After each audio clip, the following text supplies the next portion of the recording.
Show. Today, we spend time talking to Dr. Zina Habib. She is an endocrinologist with CMU Health, specializing in diabetes and a few other things. But there is an event coming up we're going to talk about, a fair. And so to get started, we say good morning to Dr. Habib. Good morning. Good morning. Good to see you. Good to see you too. So we're going to start by you explaining to us what an endocrinologist does. That is a great question. An endocrinologist is a medical doctor who manages conditions or disorders of the endocrine system. And which is what? The endocrine system is it's a group of glands in the body that produce hormones. So hormones are chemical messengers that go from the endocrine glands to several different organs in the body to deliver these messages. And they do a lot of different things. But yeah, if you think endocrinologist, think hormones. We call the specialty endocrinology diabetes and metabolism because it also has to do with diabetes management, bone metabolism, osteoporosis. So all of these conditions usually fall under the endocrinologist specialty. Are they related? If you have one, you're likely to have the other? In certain situations, yes. For example, if we talk about autoimmune diseases, and autoimmune diseases are basically when the immune system is attacking the body's own organs, which shouldn't be happening. But when it does, sometimes it can happen to more than one endocrine gland. So, for example, type 1 diabetes is an autoimmune disorder, and it is associated with autoimmune thyroid disease, so hypothyroidism or Hashimoto's thyroiditis. So in certain situations, they can occur together. Explain the difference between type 1 diabetes and type 2 diabetes. Yes. So type 1 diabetes. Our pancreas has cells. It has special cells that produce insulin.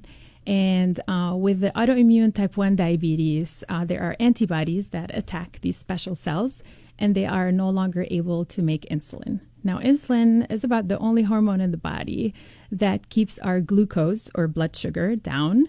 Insulin helps move glucose into the cells, and the cells will use the glucose as fuel to produce energy.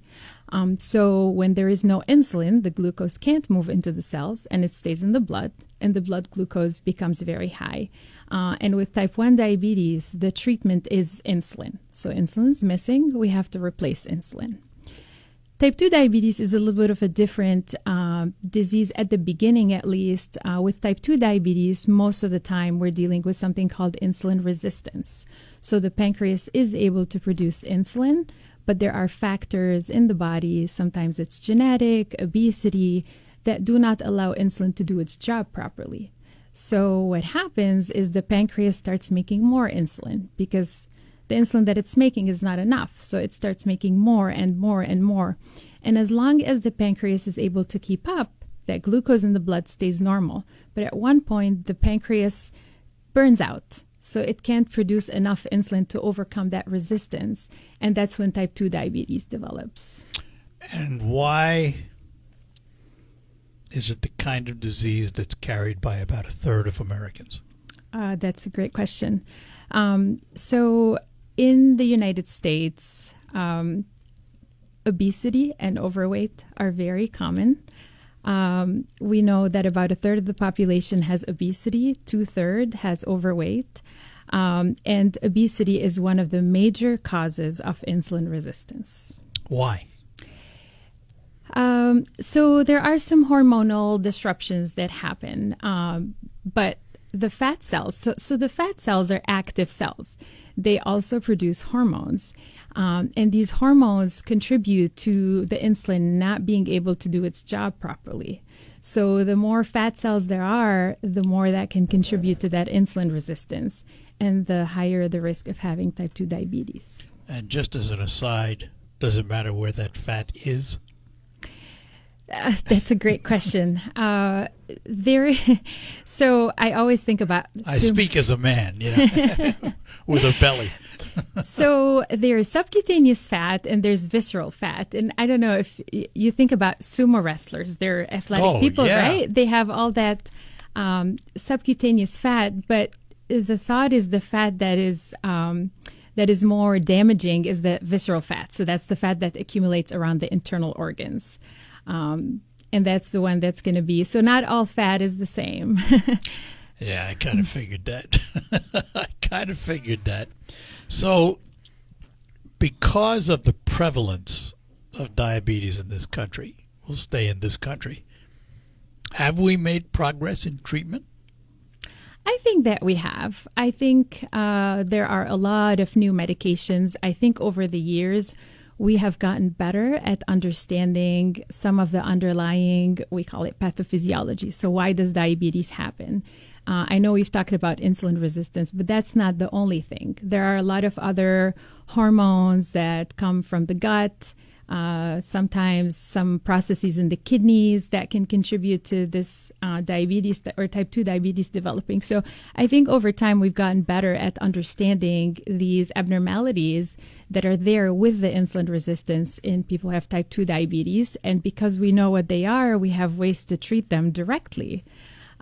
So we do have a lot of new treatments that actually work and work really well. And I think we've made progress. Is there anything better than the old standby metformin, which the world seems to be on? Yes.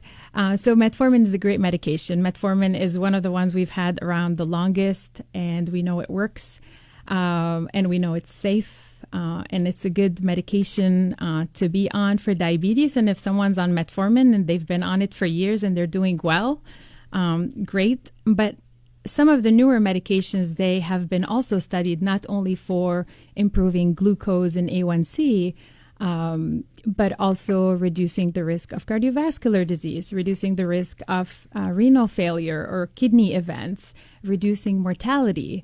So I think there are places or roles for every one of these medications, depending on the person's medical conditions, background, what else is going on with their health. All right, we're going to take a break, come back. When we come back, there's going to be a special event on diabetes that Dr. Habib will tell us about, and we'll have more good conversation with her right after these notes. Goodbye, summer. Hello, fall. Yes.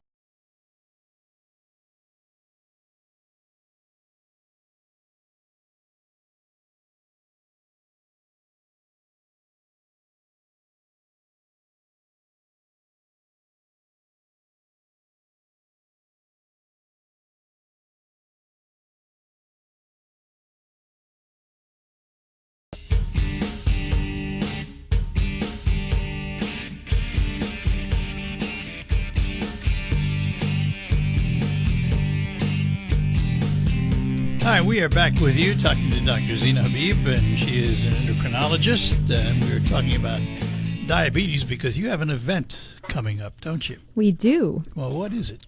So let me start by saying November is recognized all over the world as Diabetes Awareness Month. And so it's an opportunity and a time to raise awareness about diabetes and its many aspects, how to prevent it, how to manage it. So let me ask, you mentioned that. We know it's a serious problem in this country. Right. Is it as bad a problem worldwide? It is. It is.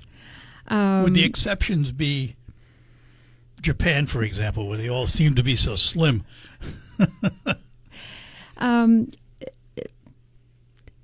a good question. So actually, when you look, we're diverting a little bit, but right. when we're talking about obesity, for example, and we're looking at the body mass index, which is how you measure the weight to height ratio, BMI. and that exactly. So for Asian populations, the BMI cutoff for obesity and overweight is lower than what we use for, or in America for we use European. what, 25 or something? So we like use 25 for, like in America. For Asian, it's actually 23.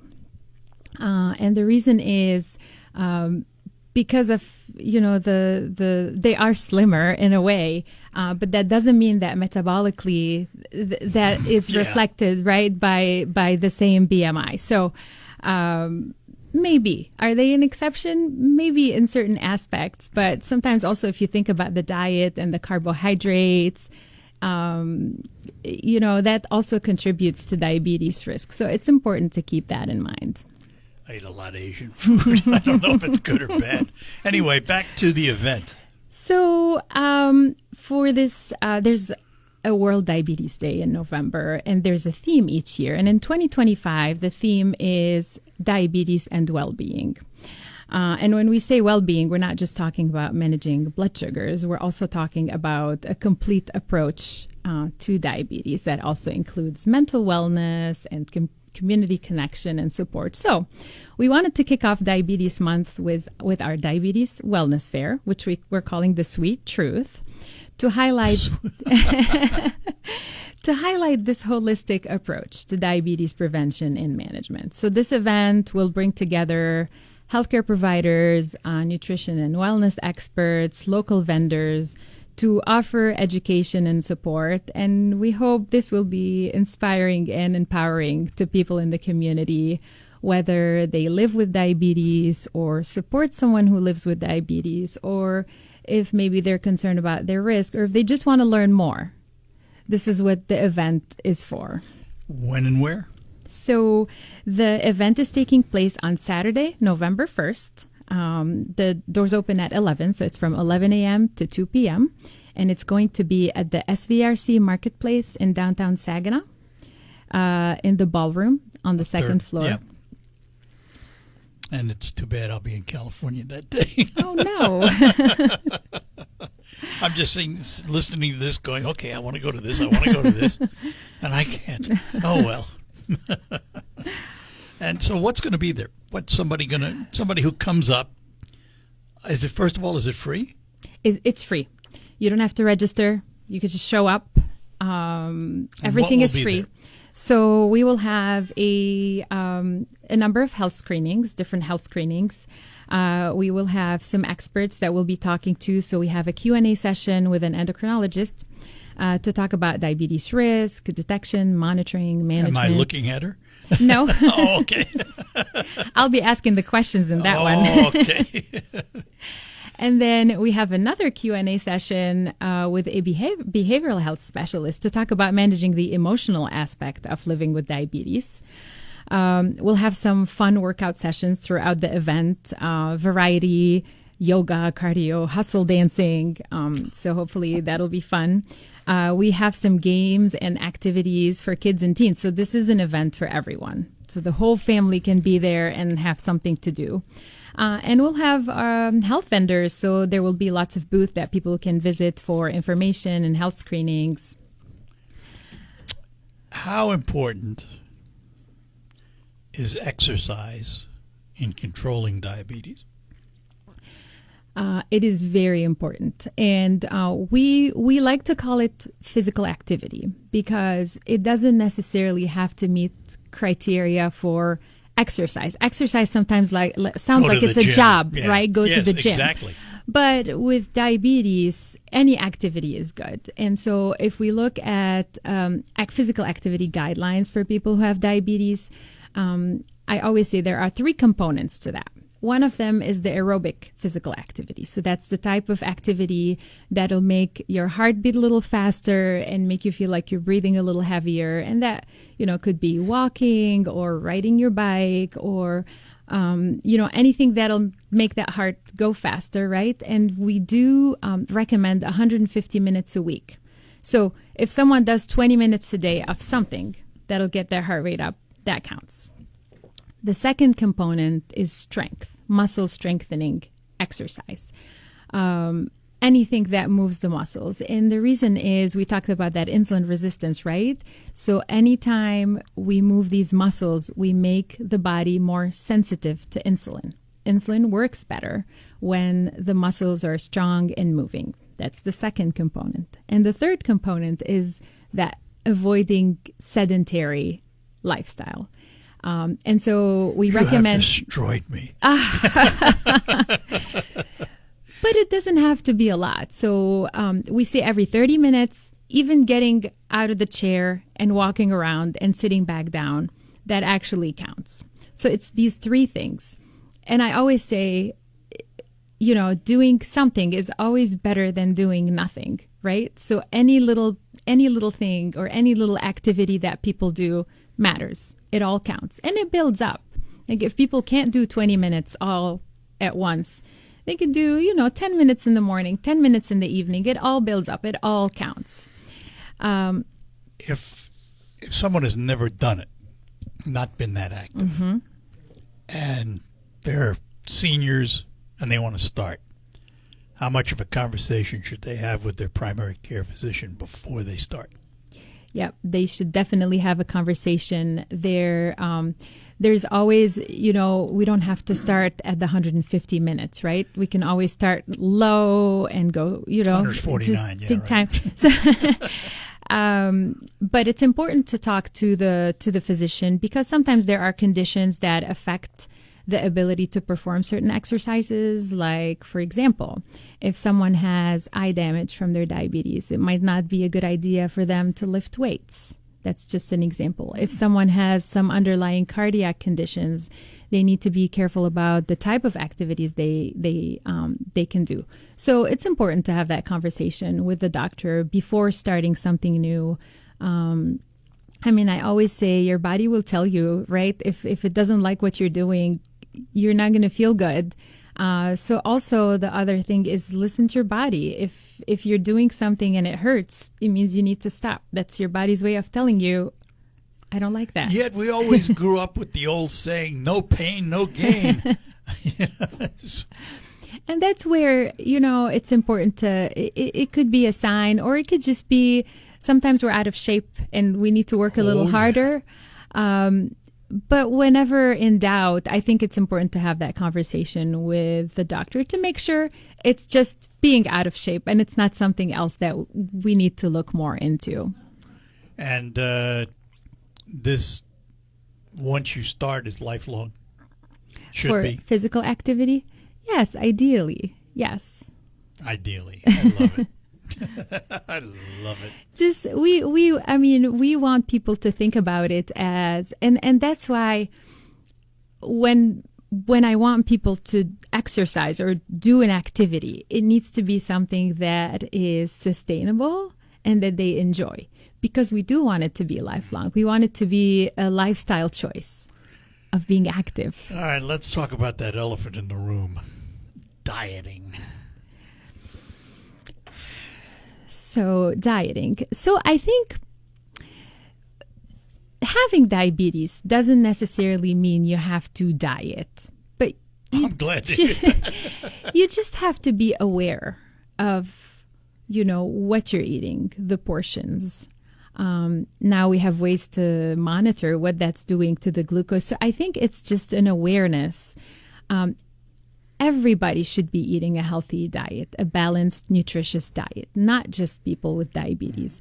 So basically, if someone has diabetes, we're just telling them to eat healthy, but that's something everyone should be doing, not just because they have diabetes. For people who don't have diabetes, that's one way to prevent getting diabetes is eating healthy. So again, thinking that rather than thinking about diet and exercise, we want to think about nutrition and physical activity. We want to stay active and maintain a good nutrition to stay healthy, basically. You always hear from people probably that aren't in the know, but if you have diabetes, stay away from sugar, stay away from carbohydrates. But your body needs carbohydrates, doesn't Absolutely. Absolutely it does. So carbohydrates are part of a healthy, nutritious diet. Sometimes it's just about the choices. There are carbohydrates that are good for you, and some of them are bad for you. So do tell me the bad ones. So anything that is processed, sugary, right? Those are the bad ones. When you think about carbs that are in vegetables or that are whole grains, those are the carbs that are good for you. What about everybody's favorite pasta? Oh, my goodness. There are different types of pasta, right? There are whole grain pastas. There are pastas that are better than others. So pasta can still be part of a, complete healthy diet. It's just, I don't think we should be eating pasta every day. And when we eat pasta, I think we need to watch the portion. So it's not so much about staying away from something, but just being aware of how often and how much we are consuming of And it. that's interesting because I'm not a good dieter, but I have discovered at my age, and I'm 82, I've discovered that I don't want as much food. Yeah, Now, if I go to a restaurant, chances are I got a take-home box because I didn't eat it all, yeah, and that just happens. yeah. You know, we take a break, come back. We're talking to Dr. Zina Habib. She's an endocrinologist, and they have a big diabetes health fair coming up on November 1st, which we'll remind you of.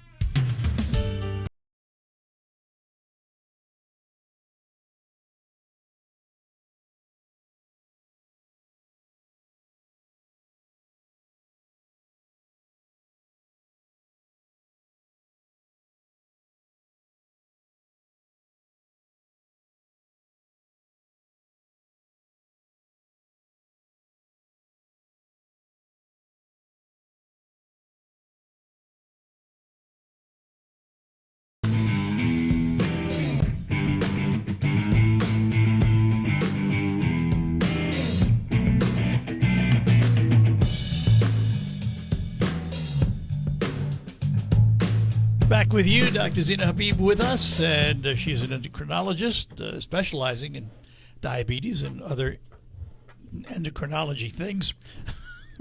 We're talking about diabetes today. In medical circles, are we still doing a lot of research on diabetes? Yes, yes. There's a lot of exciting research going on. We talked earlier about some of the newer medications. So there's research going on to look at what other effects these medications have on the body, because it seems like the more we look, the more good stuff we're finding about them. A way to maybe use these medications in combination with other molecules to reduce how, the bad effects that they can have on the body. There's definitely a lot of research with type 1 diabetes on how, to make it easier for people to manage things like islet cell transplants and things like that. We now have a medication that can prevent type 1 diabetes in people who are at risk and meet certain criteria. So there's definitely a lot of research still going on. Are you born with type 1 diabetes? No. Or is it acquired? So type 1 diabetes is a condition that people develop, as children, teenagers, adults. It can really occur at any age. But no, you're not usually born with it. It's something that comes on after. But it does usually come on at a younger age, doesn't It does. They used to call it like juvenile, but it does tend to occur at a younger age. But we do see a lot of type 1 diabetes in young adults and even older patients. What we are seeing now is a lot of type 2 diabetes in younger teens and children, and that's because going back to the rates of obesity and physical inactivity. So there's a lot of overlap at times. We even think some people could have both, a little bit of both. So pancreas cells don't make insulin like they should, but also the body is resistant to whatever insulin those cells are making. So there's a lot of overlap. It used to be type 1 is for young age, type 2 is for older, but now it's a little more. Is there a test to differentiate? Because the only test I know of is they take my A1C, There are. We can actually check antibody levels. So because it's an autoimmune disease and it's those immune cells that are producing what we call antibodies. Just one way to think of antibodies, when you give someone a vaccine, you're trying to make them develop antibodies to fight that specific virus or bacteria they're getting vaccinated against. So those antibodies that attack the special cells of the pancreas that make insulin, we can check blood levels of these. There are some other markers like proteins that the pancreas makes along with insulin that we can sometimes check to help us assess that. But yes, there is a test. It's not 100%, but it exists. When we check the antibodies and they're positive, we know it's type 1. If they're negative, it doesn't completely rule it out. But there are some other things we look at. For example, if a person is diagnosed with diabetes, but they have no good reason to have that insulin resistance, no typical features of insulin resistance like a higher BMI or a family history, we always think about type 1 diabetes. And treatment is different. Correct. So type 1 diabetes is almost always insulin. It's always insulin because the pancreas is not making insulin, and the only way to fix it is to replace that insulin. With type 2 diabetes, there are a lot of different medications that we can use. Some people with type 2 diabetes do need to be on insulin. I have to say, though, with some of the newer medications we have right now, sometimes we're able to delay or even avoid using insulin. But that is one of the treatments when nothing else works. And what about these continuous glucose monitors that you can put on and not have to poke your finger every day, which I've never done anyway, but are they worth it? Oh, yes. I think these are wonderful tools for the doctors and for people who live with diabetes. But a continuous glucose monitor is basically a device that goes on the skin. There's a little piece of it that goes underneath the skin, and it measures the glucose in the fluid that's around the cells every 1 to 5 minutes. And then you can see that number on your phone, on your watch. Some people have readers for that continuous glucose monitor. And it just gives you this continuous data. I call it's like a live stream of your blood sugars. You don't have to wait 3 months to check an A1C, or for people who do check their sugars, you might have a number in the morning, but let's say you check it and it's 150. You don't know if it's going up or going down or staying steady. With a CGM, you can see all of that. But how can I impact it? I mean, if I'm seeing it and it's changing all the time, how do I impact it? Yes, that's a great question. So one of the ways that I think a CGM can help is I think it's a great learning tool for people. I think you learn what are the foods that I can eat and what are the foods that I should stay away from. I don't think I want one. I have, just my experience. I've had a lot of people who say they don't want it. They don't want it. Yeah. And then once they have it, they say, I don't know why I didn't listen from the beginning. This is a wonderful tool. But also, so this is kind of the behavior change aspect. But also when we talk about people who are on insulin, they just feel so much safer taking their insulin, knowing that they're able to see what's happening. They just are more confident in managing their insulin. I would understand that. If I were type 1, I'd want that for sure. Yep. All right, take our last break here. Come back. We'll remind you, by the way, of the event coming up about diabetes on November 1st as we talk to Dr. Zena Habib. Hi, I'm Kevin. And I'm Jennifer.